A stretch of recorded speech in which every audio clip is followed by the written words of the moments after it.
While the world's attention is fixed on missiles and overt military threats, Iran's most potent weapon might actually be hidden on the ocean floor. We're talking about the internet's most vulnerable choke point.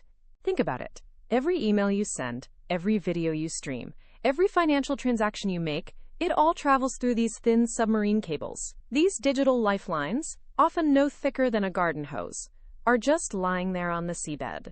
And right now, they are sitting directly in a conflict zone.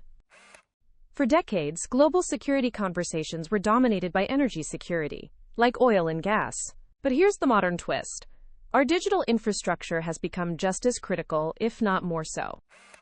Iran has recognized this vulnerability and understands it holds a new kind of strategic weapon. This isn't some far-off science fiction scenario. It's a very real threat, happening right now. The potential implications are staggering, so let's dive into the specifics.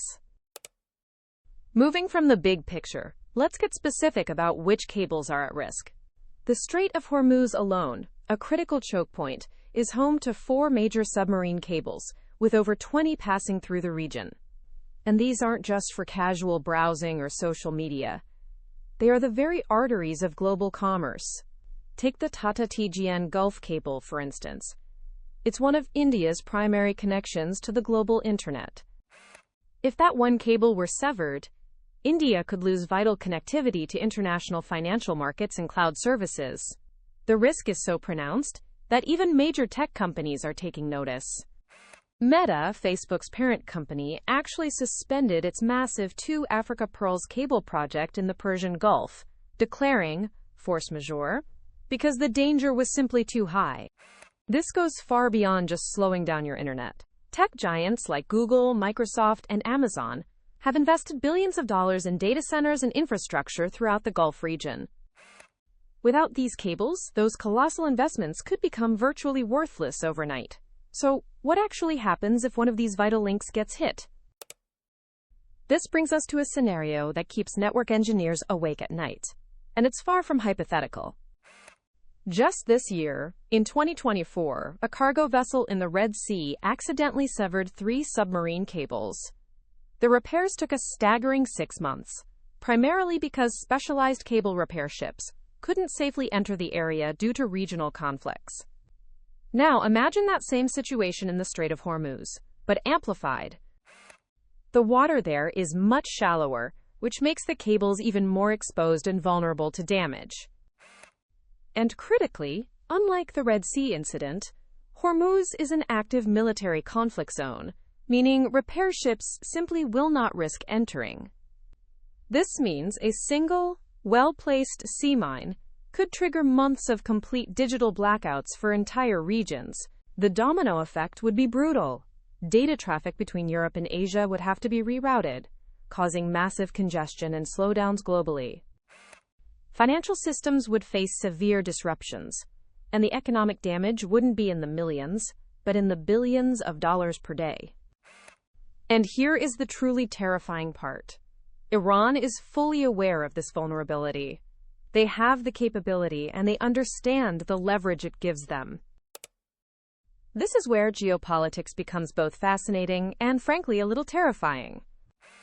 For decades, we measured military superiority in terms of aircraft carriers and fighter jets. But Iran has discovered a revolutionary truth. You don't need a billion-dollar navy to cripple a global superpower. All you need are a few sea mines and a map of where the internet's arteries lie on the seabed. It represents the ultimate asymmetric weapon. A single sea mine might cost a few $1,000s, but the economic damage it could unleash is measured in the trillions. Consider that Iran's entire military budget is just a fraction of what a country like the US spends. And yet, with this simple, low-cost strategy, they could inflict damage comparable to a major military campaign. This is information warfare at its most effective. What's more, the weapon doesn't even have to be deployed. The mere threat of its use is enough to influence global decisions and reshape digital infrastructure planning. This is a story about a fundamental shift in power. Suddenly, traditional global powers find themselves dependent on the strategic calculations of nations in the Middle East. So where do we go from here? As we see it, there are three plausible scenarios unfolding, each with massive implications for the global economy. First is the status quo holds scenario. In this case, the cables remain operational, but the constant threat forces companies to spend billions on inefficient data rerouting and contingency planning, all while avoiding a full-blown catastrophe. This is the best-case outcome, and it relies entirely on Iran choosing restraint. The second scenario is limited damage. Here, an attack or accident damages one or two cables, leading to months of repairs and causing significant, painful disruptions that the global economy must absorb. This is perhaps the most likely scenario if tensions continue to escalate. Finally, there is the worst-case scenario, a digital blackout. Multiple cables are cut at once, the Strait of Hormuz becomes a no-go zone for repair ships, and outages last for many months. This would trigger severe global financial disruption and bring critical systems, including AI development, to a halt. While the most probable outcome lies somewhere between the first two scenarios, the very possibility of the third should concern every business leader, government, and investor on the planet. Ultimately, this story isn't just about Iran. It's about the inherent fragility of the digital foundation upon which we've built our modern world.